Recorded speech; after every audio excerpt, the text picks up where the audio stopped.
तो कहते हैं कि यदि हम अपना काम स्वयं करते हैं तो ही हम किसी भी काम को निश्चित समय पर कर पाते हैं, और यदि हम अपना काम करने के लिए किसी दूसरे पर निर्भर हैं तो वो काम कभी भी समय पर पूरा नहीं हो सकता। नमस्कार दोस्तों, मेरा नाम है राजेंद्र कुमार और मैं स्वागत करता हूं आप लोगों का अपने YouTube चैनल सिंपल एजुकेशन में। आज की इस वीडियो में बात कक्षा 3 की बाल भारती की एक कहानी अपना काम स्वयं करो के बारे में। आइए पढ़ते हैं इस कहानी को शुरू से लेकर अंत तक। गेहूं के खेत में एक चिड़िया अपने 3 छोटे छोटे बच्चों के साथ रहती थी।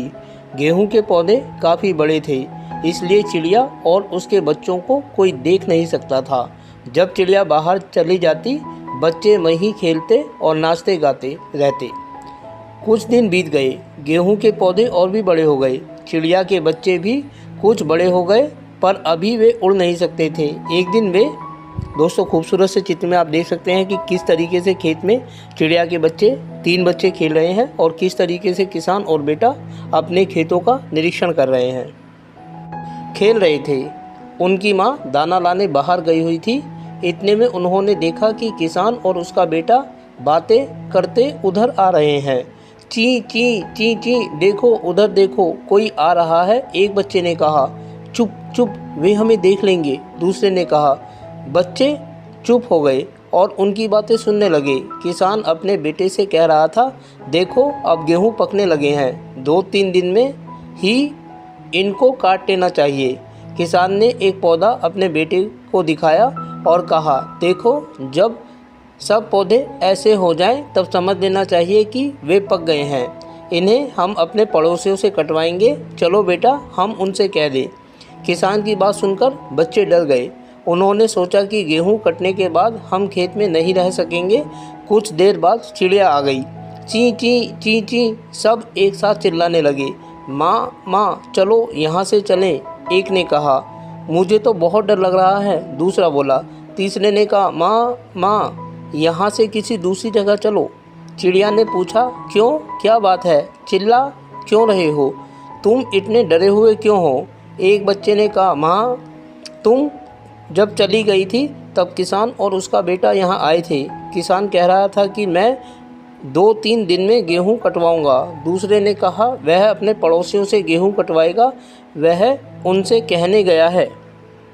माँ ने पूछा, क्या उसने यह कहा था कि वह अपने पड़ोसियों से गेहूँ कटवाएगा? हाँ, वह यही कह रहा था, बच्चों ने बताया।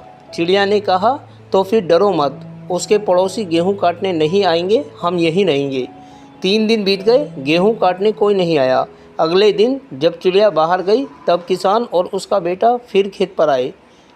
किसान ने कुछ पौधों को हाथ में लेकर कहा, पड़ोसी तो आए नहीं, गेहूँ और भी पक गए हैं, इन्हें काटने के लिए कल मैं अपने भाइयों को ज़रूर भेजूँगा, चलो बेटा हम उनसे कह दें। दोस्तों खूबसूरत से एक चित्र में आप देख सकते हैं कि किस तरीके से बच्चे चिड़िया को किसान और उसके बेटे की बात बता रहे हैं।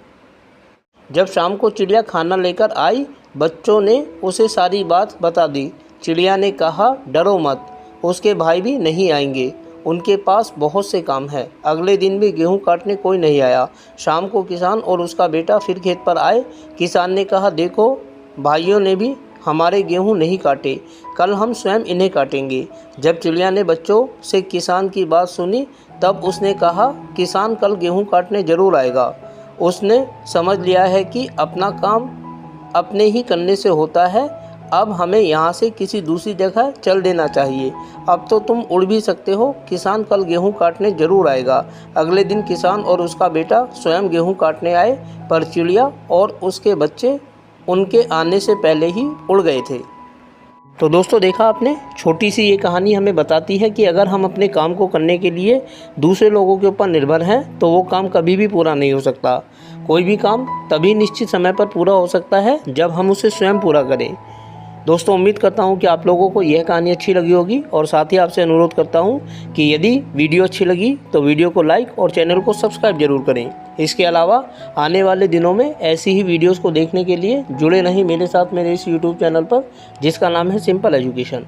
फिलहाल आप लोगों से विदा लेता हूँ। वीडियो को देखने के लिए आपका बहुत बहुत धन्यवाद।